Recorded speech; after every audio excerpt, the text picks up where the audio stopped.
আসসালামু আলাইকুম প্রিয় সপ্তম শ্রেণীর শিক্ষার্থীরা। আমরা তোমাদের ২৬ নম্বর ম্যাথটা করব দেখো এই ভিডিওতে। যারা আমার আগের ভিডিওগুলো দেখোনি তোমরা দেখে আসবা। আর আরেকটা হলো যে আমার একটা ফেসবুক পেজ আছে এবিএস লার্নিং জোন নামে। তোমরা সবাই এই পেজটাতে লাইভ ফলো দিবা। আর হলো কারণ আমি সেখানেও অনেক ভিডিও দিয়ে দিব এখন। দেখো আমরা এটা ভাগ করব কিভাবে? দেখো এখানে x ৪ টা আছে, এখানে x নেই। এখানে x ২ টা আছে, এখানে x নেই। তার মানে এখানে সাজানো আছে। ওকে। দেখো প্রিয় শিক্ষার্থীরা তাহলে আমরা কিভাবে এটা করব? দেখো আমরা এটা লিখব। লেখার পরে আমরা এখানে ভাগ করব। দেখো ভাগ করার জন্য আমরা যে ভাজকটাকে সামনে লিখব। লেখার পরে এখন দেখো আমরা এটা দিয়ে প্রথমটা দিয়ে প্রথমটাকে ভাগ করব।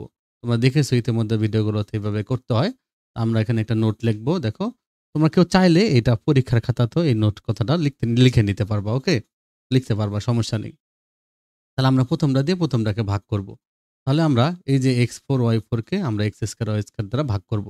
তাহলে x 4 টা 2টা চলে গেল, x 2টা থাকে, y 4 টা 2টা চলে গেল, y 2টা থাকে। তাহলে আমরা এখানে এক্স স্কয়ার ওয়াই স্কয়ার পেলাম। তাহলে ওইটা আমরা এখানে লিখে দিব। তাহলে এই এক্স স্কয়ার ওয়াই স্কয়ার দিয়ে আমরা আবার এটাকে গুণ করে দিব। তাহলে এক্স স্কয়ার ওয়াই স্কয়ার দিয়ে যদি এটাকে গুণ করি তাহলে দেখো এক্স স্কয়ার ওয়াই স্কয়ার আর এক্স স্কয়ার ওয়াই স্কয়ার গুণ করলে x4 y4 হবে। আর এক্স স্কয়ার ওয়াই স্কয়ার আর 1 গুণ করলে এক্স স্কয়ার ওয়াই স্কয়ার হবে। ওকে, এখন আমরা বিয়োগ করব। বিয়োগ করার জন্য চিহ্ন পরিবর্তন করে দিতে হবে। দেখো প্লাস আছে, এখানে মাইনাস দিয়েছি, এখানে প্লাস আছে, এখানে মাইনাস দিয়েছি। এখন দেখো আমরা তাহলে এটা x4 y4 থেকে x4 y4 বাদ দিলে কিছু থাকে না এখানে। তারপর আমাদের এখানে এক্স স্কয়ার ওয়াই স্কয়ার আছে। আমরা নিচেরটা আগে লিখবো। তাহলে এই যে minus x square y square আগে লিখলাম। তারপর এই পাশে যে মাইনাস ওয়ানটা আছে এটা আমরা পরে লিখে দিব। এরপরে দেখো আমরা আবার এই প্রথমটা দিয়ে ভাগ দেব। তাহলে এই মাইনাস এক্স স্কয়ার ওয়াই স্কয়ারকে এক্স স্কয়ার ওয়াই স্কয়ার দ্বারা ভাগ দেব। যদি আমরা এটা ভাগ করি তাহলে দেখো এক্স স্কয়ার ওয়াই স্কয়ারে চলে যায়, ওয়াই স্কয়ার ওয়াই স্কয়ারে চলে যায়। তাহলে 1 থাকে। মনে রাখবা সামনে একটা মাইনাস আছে, এই মাইনাস 1 থাকে। সব কাটাকাটি গেলে 1 থাকে। তাহলে আমরা এই যে মাইনাস 1টা আছে, মাইনাস 1টা এখানে লিখব। তাহলে মাইনাস 1 দিয়ে পুরো এটাকে গুণ করব। তাহলে এটা মাইনাস 1 আর যদি এক্স স্কয়ার ওয়াই স্কয়ার গুণ করি তাহলে কি হবে? Minus x square y square হবে। আর মাইনাস 1 আর প্লাস 1 গুণ করলে প্লাসে মাইনাসে মাইনাস, 1 1 গুণ করলে 1 হয়। তাহলে আমরা এবার চিহ্ন পরিবর্তন করে দেব, কারণ আমরা বিয়োগ করব। মাইনাস আছে প্লাস লিখবো, মাইনাস আছে প্লাস লিখবো। আমরা যদি এটা বিয়োগ করি তাহলে কি হবে দেখো? তাহলে এটা থেকে এটা বাদ চলে যাবে, এটা থেকে এটা বাদ চলে যাবে। তাহলে 0 কিছুই থাকে না। তাহলে নির্ণয় ভাগফল হলো x square y square minus 1। তাহলে এভাবে তোমরা ম্যাথটা করে ফেলবা। দেখো পরের ম্যাথটা কি বলছে? ২৭ নম্বর ম্যাথটা দেখো প্রিয় শিক্ষার্থীরা কি বলছে যে 1 মাইনাস এক্স কে আমরা 1 minus x plus x square দ্বারা ভাগ করব। তাহলে দেখো শুরুতে 1 আছে, এখানে শুরুতে 1 আছে। তাহলে আমরা ওইভাবেই আমরা ভাগটা করতে পারবো। দেখো তাহলে আমরা 1 minus x plus x square দ্বারা এটাকে ভাগ করার জন্য তাহলে আমরা এই প্রথমটা দিয়ে প্রথমটাকে ভাগ করব। দেখো তাহলে আমরা এখানে 1 আছে, এখানে 1 আছে। 1 দিয়ে যদি 1 কে ভাগ করি তাহলে তোমরা জানো যে 1 ই হবে। ওকে, তাহলে এই 1 টা আমরা এখানে লিখে দেব। তাহলে এই 1 এর সাথে আমরা আবার প্রথমটাকে গুণ করে দেব। তাহলে 1 এর সাথে যদি আমরা এটা গুণ করি তাহলে এটাই হবে। 1 আর 1 গুণ করলে 1 হবে, 1 আর মাইনাস এক্স গুণ করলে মাইনাস এক্স হবে, আর 1 আর এক্স স্কয়ার গুণ করলে এক্স স্কয়ার হবে। তাহলে এবার আমরা যেহেতু বিয়োগ করব চিহ্নগুলো পরিবর্তন করে দিব। মাইনাস প্লাস আছে, এখানে কিছু না থাকলে তো তোমরা জানো প্লাস থাকে। এজন্য আমরা এটা মাইনাস দিয়ে দিছি। আর এখানে মাইনাস আছে প্লাস লিখছি, প্লাস আছে মাইনাস লিখছি। দেখো প্রিয় শিক্ষার্থীরা আমরা যদি এই 1 থেকে 1 বাদ দিই তাহলে এটা কিছু থাকে না। এখন আমরা যেগুলো বাকি আছে বাকিগুলো লিখব। তাহলে আমরা এই এক্সটা আগে লিখব। যেহেতু এর সামনে প্লাস আছে, আগের চিহ্ন দেখা যাবে না, পরের চিহ্নটাই দেখতে হবে, নিচের চিহ্নটাই দেখতে হবে। প্লাস এক্স, তারপরে মাইনাস এক্স স্কোয়ার। আর এখানে দেখো মাইনাস এক্স 6 আছে, এটা আমরা পরে লিখবো। তার মানে উপরে নিচে মিলে যে বাকিগুলো আছে সবগুলোই লিখে দিতে হবে। ওকে, আগে নিচের গুলো লিখতে হবে, তারপরে উপরেরটা লিখতে হবে। এবার আমার শুরুতে এক্স আছে, আমার শুরুতে 1 আছে। তাহলে আমি এক্সকে যদি 1 দ্বারা ভাগ করি তাহলে আমার এক্সই হবে। তাহলে আমরা কি করবো? এখানে আমরা প্লাস এক্স লিখবো।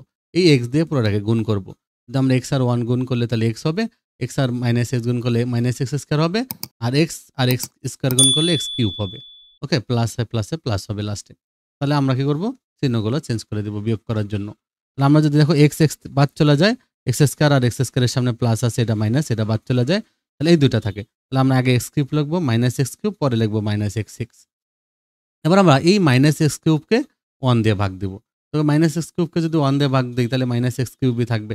তাহলে আমরা এখানে মাইনাস এক্স কিউব লিখবো। এবার এই মাইনাস এক্স কিউবের সাথে আমরা পুরোটাকে গুণ করব। মাইনাস এক্স কিউব আর 1 গুণ করলে মাইনাস এক্স কিউব হবে, মাইনাস এক্স কিউব আর এক্স গুণ করলে মাইনাসে প্লাস হয়ে যাবে, এক্স 3 আর এক্স একটা হবে, এক্স 4টা, আর প্লাসে মাইনাসে মাইনাস, এক্স 2টা আর এক্স 3টা হবে, এক্স 5টা। ওকে, তাহলে আমরা চিহ্নগুলো পরিবর্তন করে দেবো। মাইনাস আছে প্লাস দিব, প্লাস আছে মাইনাস দিব, মাইনাস আছে প্লাস দিব।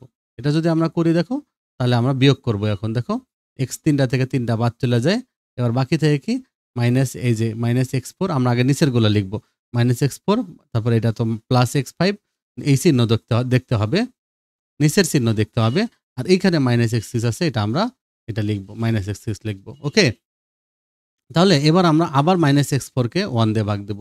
মাইনাস x4 যদি আমরা 1 দিয়ে ভাগ দিই তাহলে মাইনাস x4 ই হবে। তাহলে এখানে আমরা মাইনাস x4 লিখব। তাহলে মাইনাস x4 এর সাথে এটা গুণ করব। মাইনাস x4 আর 1 গুণ করলে মাইনাস x4 হবে। আর মাইনাস x4 আর মাইনাস x গুণ করলে মাইনাস এর প্লাস x5 হবে। মাইনাস x4 আর x2 গুণ করলে 4 আর 2 6 প্লাসে মাইনাসে মাইনাস x6 হবে। এখন দেখো আমরা এটা বিয়োগ করব। চিহ্নগুলো চেঞ্জ করে দেব এইজন্য যে মাইনাস আছে প্লাস লিখব, প্লাস আছে মাইনাস আছে লিখব আর মাইনাস আছে প্লাস লিখব। এবার দেখো সবগুলো মিলে গেছে। এটা থেকে এটা বাদ, এটা থেকে এটা বাদ, এটা থেকে এটা বাদ। তাহলে এখানে দেখো 0 থাকে। তাহলে আমাদের এটাই নির্ণয় ভাগফল। তাহলে এভাবে তোমরা এই ম্যাথটা করে ফেলবে। এটা অনেক ইম্পর্টেন্ট ম্যাথ। 28 নম্বর ম্যাথটা দেখো কি আছে প্রিয় শিক্ষার্থীরা। X square minus 8ab(x) plus 15a² b²। এখানে x মাইনাস 3ab। দেখো এখানে x দুইটা আছে, এখানে x একটা আছে, এখানে কোনো x নাই। আর এখানে শুরুতে x আছে। তার মানে ঘাতের অধক্রম অনুযায়ী সাজানো আছে। ওকে? তাহলে আমরা এটা ডাইরেক্ট ভাগ করে ফেলবো। এটা ভাগ করার জন্য আমরা এভাবে আগে লিখবো। তারপর আমরা এই যে x মাইনাস 3ab দিয়ে এটাকে ভাগ করবো। এই জন্য এটা আমরা লিখবো। লেখার পরে দেখো আমরা একটা নোট লিখবো যে এই প্রথমটাকে প্রথমটা দ্বারা ভাগ দেব। প্রথমে x স্কোয়ার আছে আমরা x দিয়ে ভাগ দেব। তাহলে শুধু xই থাকবে। তাহলে আবার দেখো যদি আমরা এখানে x দিয়ে আবার এটাকে যদি গুণ করি, x আর x গুণ করলে x স্কোয়ার হবে। আর x আর 3ab গুণ করলে মাইনাস 3abx হবে। এবার আমরা বিয়োগ করবো। এই জন্য আমরা চিহ্ন চেঞ্জ করে দেব। প্লাস আছে মাইনাস, মাইনাস আছে প্লাস। তাহলে x স্কোয়ার থেকে x স্কোয়ার বাদ চলে যাবে। আর 8টা abx থেকে 3টা abx বাদ দিতে হবে। তাহলে 8টা থেকে 3টা বাদ দিলে 5টা হবে। যেহেতু বড়টার সামনে মাইনাস, এজন্য মাইনাস 5abx লিখতে হবে। আর এখানে থাকে হলো 15a² b²। এটা আমরা পিছনে লিখে দেব। আবার আমরা এই যে মাইনাস 5abx কে আবার x দ্বারা ভাগ দেব। তাহলে মাইনাস 5abx কে যদি x দ্বারা ভাগ দিই, x চলে যাবে। তাহলে মাইনাস 5ab থাকবে। এখানে আমরা মাইনাস 5ab টা লিখব। এই মাইনাস 5ab এর সাথে এটা গুণ করে দেব। মাইনাস 5ab আর x গুণ করলে মাইনাস 5abx আর মাইনাস 5ab আর 3ab গুণ করলে মাইনাসে মাইনাসে প্লাস হবে। 3 5 15 a আর a স্কয়ার b আর b হবে b স্কয়ার। এবার আমরা বিয়োগ করব, মানে চিহ্ন চেঞ্জ করে দেব। মাইনাস আছে প্লাস লিখছি, প্লাস আছে মাইনাস লিখছি। তাহলে এটা থেকে এটা বাদ, এটা থেকে এটা বাদ। তাহলে 0। তাহলে এটাই আমাদের নির্ণয় ভাগফল। তাহলে এভাবে তোমরা ম্যাথটা করে ফেলবা। ওকে?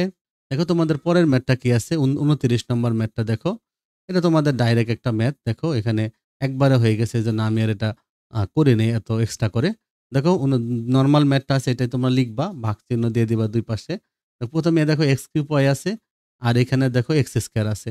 তাহলে যদি আমরা x³ কে যদি x² দিয়ে ভাগ দেই, তাহলে দেখো শুধু xy থাকবে। শুধু xy থাকবে। কারণ x² দিয়ে x³ ভাগ দিলে দুইটা থেকে তিনটা গেলে একটা x থাকে।